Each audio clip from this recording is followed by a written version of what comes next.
podcast where we talk all things footy. If you could hit that 3-punch combination by liking, subscribing and commenting down below. Thank you very much if you are listening right now, and enjoy the pod. Welcome everyone back to Arsenal Daily News with your host Jamie, and over on YouTube I'm Jamie Waffles Footy. If you're watching this back, please hit that 3-punch combo by liking, commenting and subscribing. Our first things today, a little overview of what we're looking at today. We've obviously got Sesko has rejected Arsenal, Manchester United and Chelsea and decided to stay with RB Leipzig. Sorry people, one second.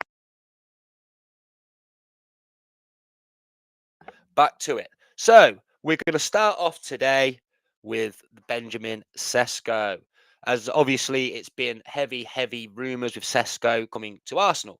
But this is per Talk Sport. Benjamin Sesko claims signing a new deal at RB Leipzig was the next logical step for me. After snubbing interest in the likes of Arsenal, the Gunners are in the market. The Gunners are in the market for a striker as they seek to add more firepower to their attack. Sesko was identified as a target and was thought to be keen on the switch to the Emirates, having knocked back Manchester United advances 12 months ago. So he's thinking that coming over here to the Premier League and coming over here is not the right step for him. He thinks that he's only young, so he wants to stay where he's playing. He'd be fighting for a position with Kai Havertz at Arsenal. He's kind of thinking about staying here. So I'm not going to touch too much on Benjamin Sesko because that has been news for a long time, and he's finally made his decision. He had 3 offers on the table, which were for Arsenal, Manchester United and Chelsea. Their future plans for him, if you would say so. So we are going to look into Arsenal's alternatives to Benjamin Sesko. And that includes a long-term Chelsea target and striker that has previously rejected them. So there is 3 ideal replacements for Sesko for Arsenal. So the first one would be Dusan Vlahovic. So I don't know if I've butchered his name, people. I'm just going to pull up their stats here. So Dusan Vlahovic this season has had 16 goals and 3 assists. His market value is 65 million. He's found form again at Juventus, and it looks like Juventus need to sell some sort of players on their end anyway. So could you see Arsenal going in for a Dusan Vlahovic? People, sorry if I'm butchering his name. I always butcher Dusan's name, and I really don't know why. I just can't get in my head how to pronounce his name, people. But I could see that as an alternative. We've been in for him before. Thinking back to when we did go in for him, he used this kind of as bait to get his sign to go to Juventus. And if you remember, it was probably 2-3 seasons ago. We were heavily rumoured with Vlahovic. We went in for him, and then he kept us waiting, and then he eventually signed for Juventus. So I don't know if people still have a sour taste in their mouth from this, and I don't know if Edu and Mikel Arteta still have a sour taste in their mouth. But he is one of our options, as well as Victor Oshimen, who has been heavily linked with Arsenal. He has 15 goals and 3 assists this season. He has a market value of 120 million. Napoli are looking to part ways with Victor Oshimen. I think he's a bagsman. Like I said on yesterday's pod, so there's a lad on here called Regular Sports who is also Nigerian, and he follows Nigeria, and he follows Victor Oshimen. And the one thing he did say to me, he says he has a sight of goal and he scores. He's an absolute bagsman, mate. That's literally what he said on the pod. You can go back and watch it. It was a few podcasts about with me, Regular Sports and Sparks. But I could see Arsenal potentially going in for Victor Oshimen. So I'm going to pull up something here. 1 second, people. Let me have a look.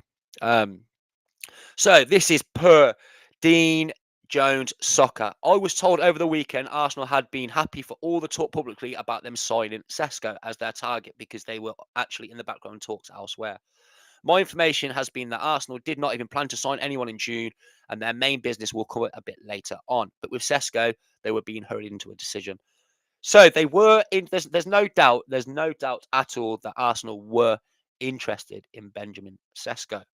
But by the looks of things, he was kind of like it just in the picture for everyone to look around and say, "Oh, Arsenal are interested in Sesko. Maybe we should go in for him." And they were in talks with RB Leipzig and the player, but they were being pushed for the signing. And I don't know where it fell apart, but by the looks of things, they were working on something in the background and using that as a front.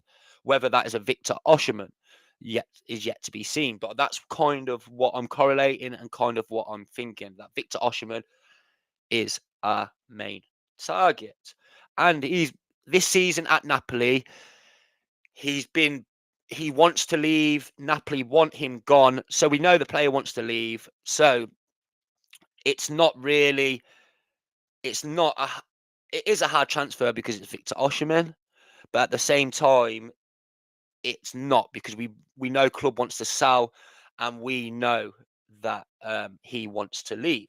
But they're asking for 120 million. Let me know your thoughts down below whether that is too much.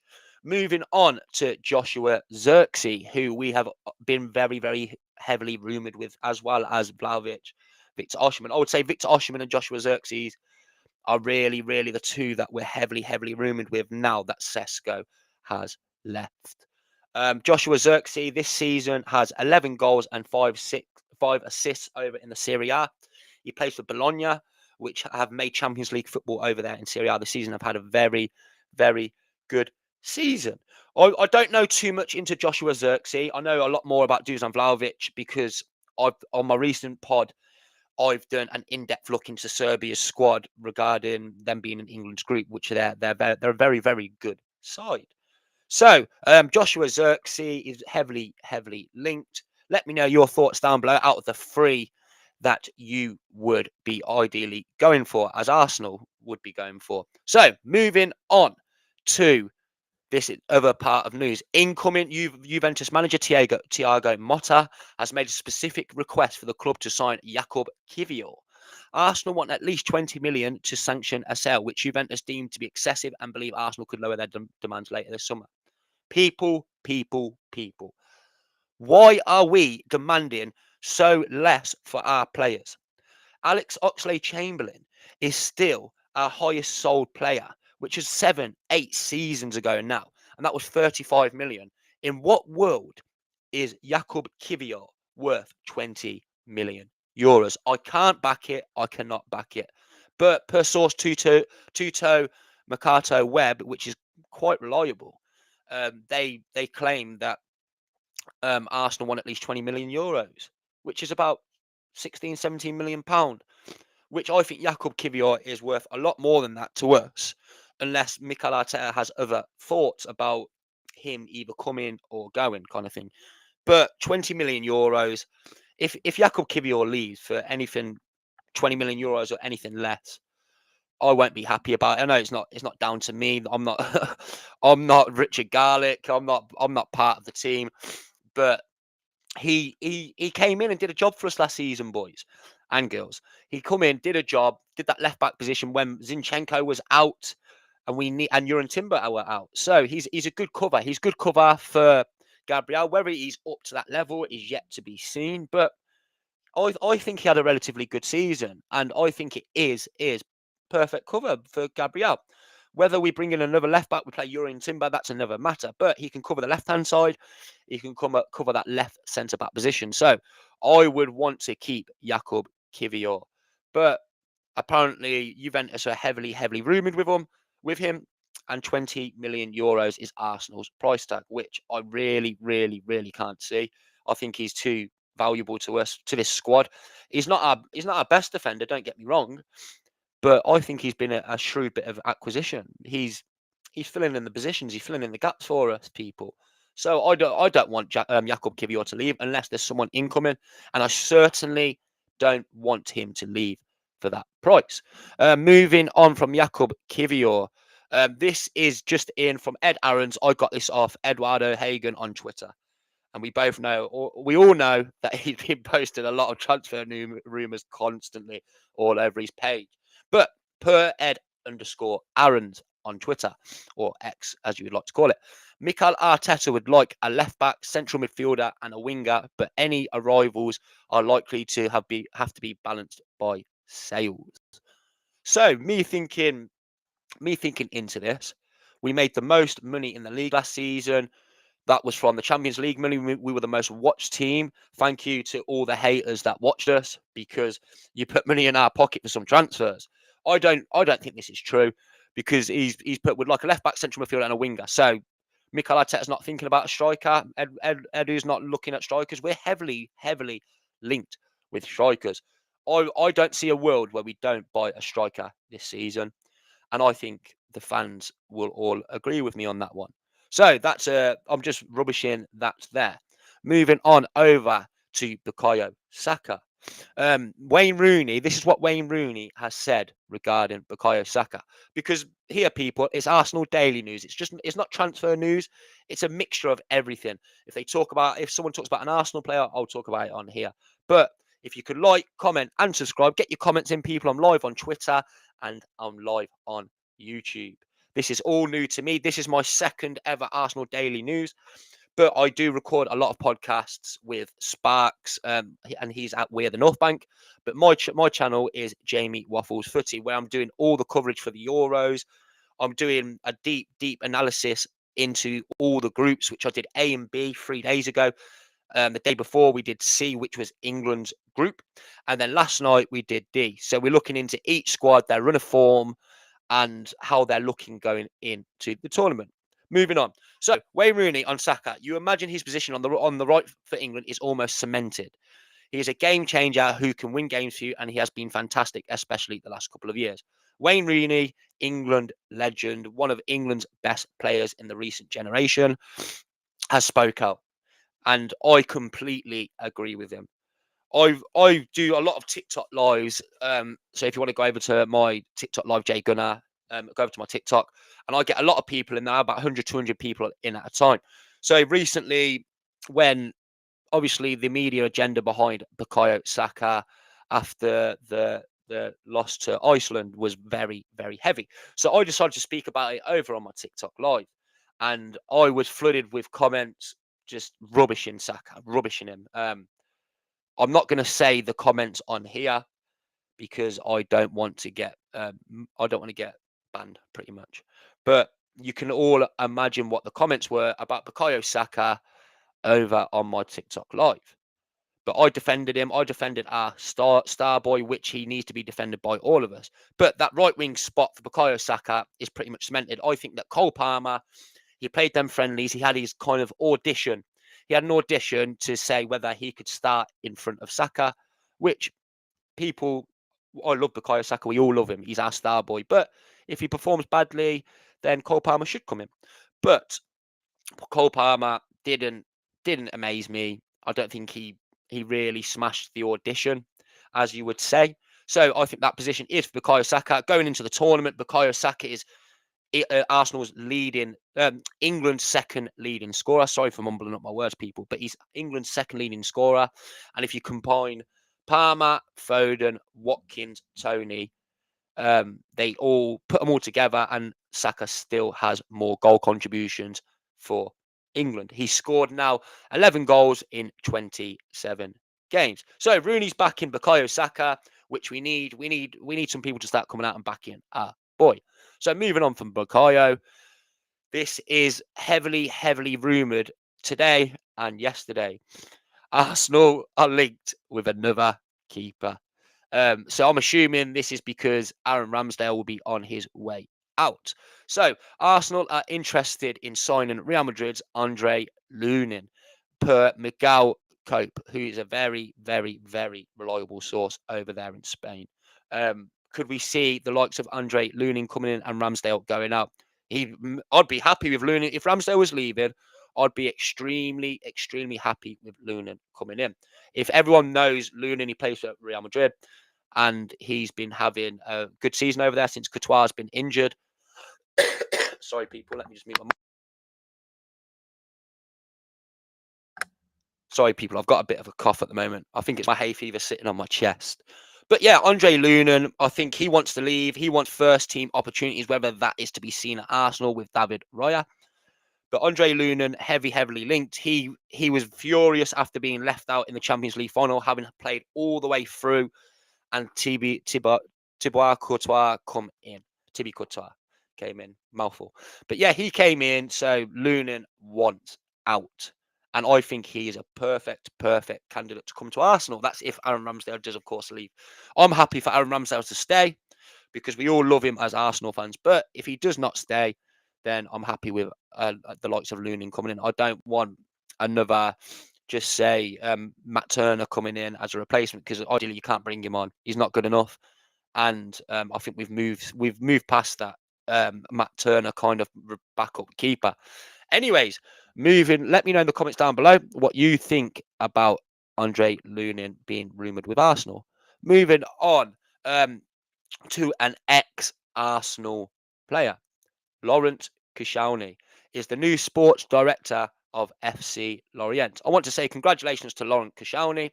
I know the whole taking the top off thing caused a massive uproar for us Arsenal fans. But Laurent Koscielny was a good servant for the club. He played for us for 7 to 8 seasons. And I've still got respect for Laurent Koscielny. So, Laurent Koscielny, congratulations on your new sports director job at FC Lorient. Moving on over. Bayern Munich and Barcelona have approached Nicolas Jova, Arsenal's set-piece coach. However, Arsenal are unwilling to let him leave. Please, don't leave. Do not leave, Nicolas. Do not leave. He deserves a promotion after last season. He deserves a big wage rise. The amount of set-piece goals we scored last season, he was integral. Our set-piece coach. He's part of the staff, and he is Arsenal.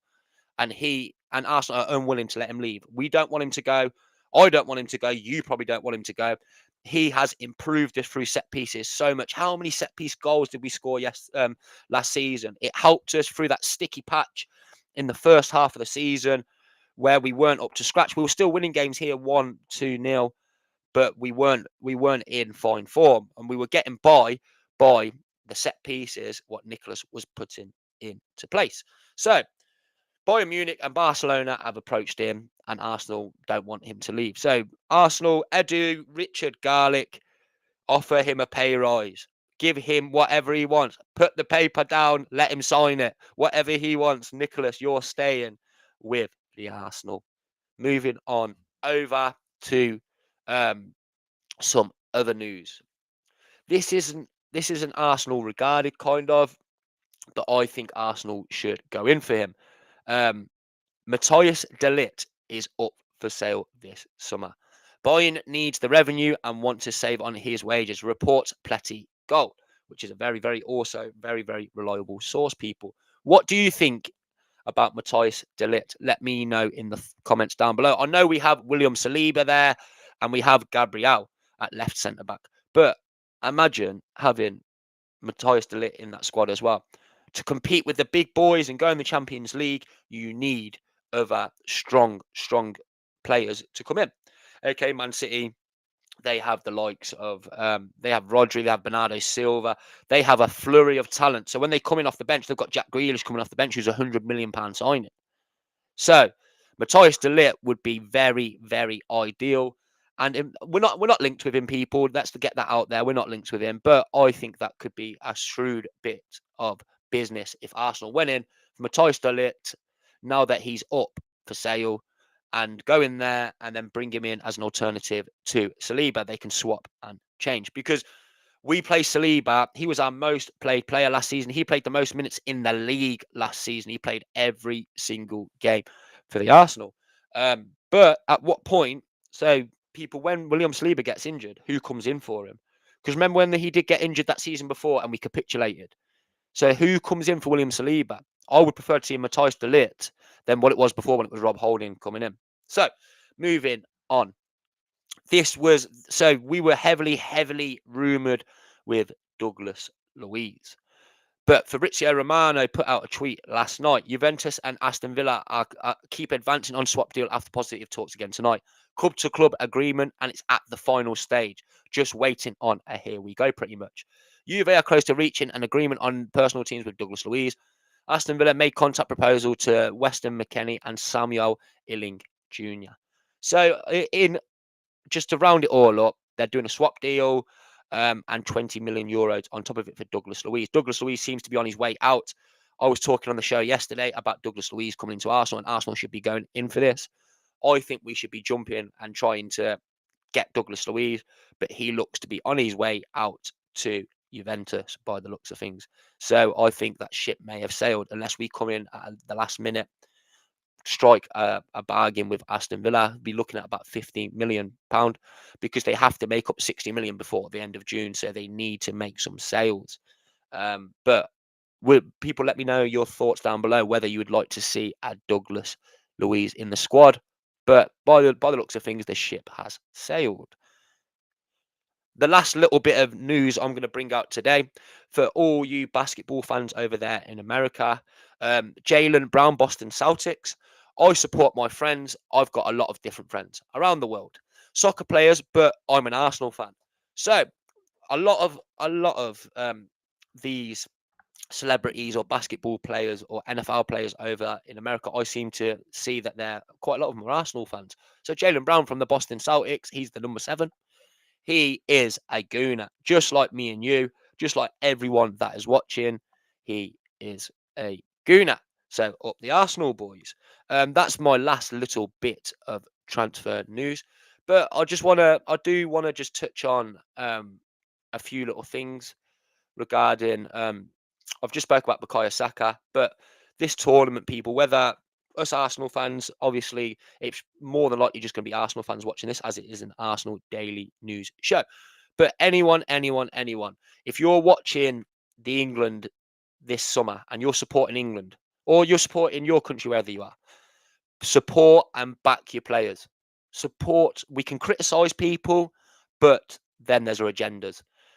Let's support our players, people, at the Euros, because at the end of the day, they're young lads. Just an example, all this abuse that Bukayo Saka gets and the media agenda. He's a 22-year-old lad at the end of the day, and he's just plying his trade. He loves football. He just wants to play football, and we're all out here just abusing him pretty much. Well, obviously I'm not, and obviously a lot of us Arsenal fans ain't, but it comes from other outlets. But back our players at the Euros, and hopefully England do well at the Euros. So going into this Euros, England are the favourites. So if you want to go check out my podcast regarding England's Euros chances, I uploaded Group C England over on my channel, Jamie Waffles Footy, where you can see me holding up the England top with the England flag behind me.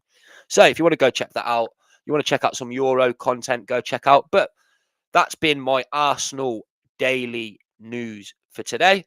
I will be uploading again around midday tomorrow. So if you're watching this now on playback, please like, comment, and subscribe. And thank you to the 14 people that are in here watching currently. So everyone, have a good day, and make sure you follow me on Twitter and you go over to my TikTok, which is jgunner17. But the actual name is just Jay Gunner. So people, have a blessed day, and up the Arsenal.